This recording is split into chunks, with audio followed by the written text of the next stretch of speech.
இந்த ஈவெண்டோட ஹீரோ யாருன்னு பாத்தீங்கன்னா டியூக் 160. அதுதான் இங்க ரிவீல் பண்ண போறோம். நிறைய பேருக்கு நிறைய டவுட் இருக்கும். என்னன்னு பாத்தீங்கன்னா கேடிஎம்னா என்ன, அந்த கேடிஎம்மோட சென்டென்ஸ் என்னன்னு சொல்லிட்டு டவுட் இருக்கும். அது சென்டென்ஸ் கிடையாது, அது வேர்டு. சரியா? சோ அதோட எக்ஸ்பிளனேஷன் எல்லாமே நம்ம ஒரு எக்ஸ்பர்ட் வந்து இறக்கி இருக்கோம். இந்த எக்ஸ்பர்ட் தான் ஃபுல்லாவே பேசுவாரு. சோ என்னன்னா கேடிஎம்மோட ஹிஸ்டரி, அவன் டியூக் எப்படி இங்க வந்துச்சு, டியூக்க பத்தி எல்லாமே நிறைய பேசுவாரு. இப்போ பேசல பேசலாம். சோ நான் தான் சொல்லியிருக்கேன், ஈஸியா பேசு. சரியா? இல்ல எக்ஸ்பர்ட்லாம் சொல்லாது, நல்லா தெரியாதுங்க. சரிடா. சோ இவரு ரொம்ப வருஷமா இந்த கம்பெனில ஒர்க் பண்றாரு. கிட்டத்தட்ட 7-8 வருஷமா. எங்க கேடிஎம்மோட தத்து பிள்ளைன்னு சொல்லலாம். சோ இவரு ரொம்ப எக்ஸ்பிளைன் பண்ணி பேசுறாரு. ப்ரோ சரி, ஓகே. என்னன்னா நான் இத்தனை நாள் என்ன நினைச்சிட்டு இருந்தேன்னா கேடிஎம் இருக்குல்ல, அது ஒரு சென்டென்ஸ் நினைச்சிட்டு இருந்தேன். இப்போ ப்ரீவியஸா தான் எனக்கு தெரியும் அது ஒரு வேர்டு. சரியா?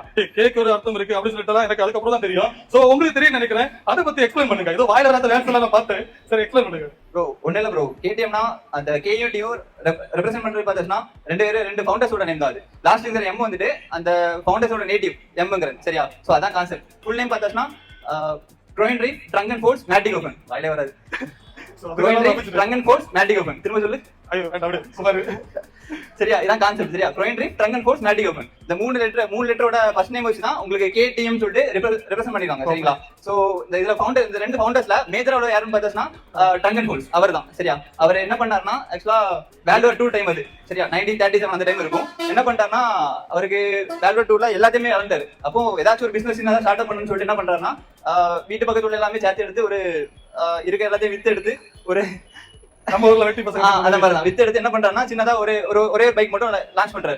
லான்ச் பண்ணி அந்த ஏரியால உள்ள மேக்ஸிமம் இருக்கு அந்த ஏரியால அந்த மேட்டிகோங்கிற ஊர்ல இருக்கவங்களுக்கு சப்ளை பண்ண ஸ்டார்ட் பண்றாரு. சப்ளை பண்ண ஸ்டார்ட் பண்ண டைம்ல என்ன ஆகுதுன்னா அந்த வண்டிக்கு நல்ல ரீச் கிடைக்குது. சரிங்களா? ரீச் கிடைக்க அந்த வண்டியோட வேல்யூ கூட்டிட்டே போகுது. அவருக்கு எவாலுவேட் பண்றது நினைக்கிறாரு, ஆனா அவரால் முடியல. சோ என்ன பண்றாருன்னா அவரோட ஃப்ரெண்டு அந்த டீ சொல்றாங்க, டீ வந்து ட்ரங்கன் ஃபோர்ஸ், கே வந்து க்ரோயின் ரீஃப், அதான் அவரோட பேர். சரியா? க்ரோயின் ரீஃப்ங்கிறது அவரோட ஃப்ரெண்டு. சரிங்களா?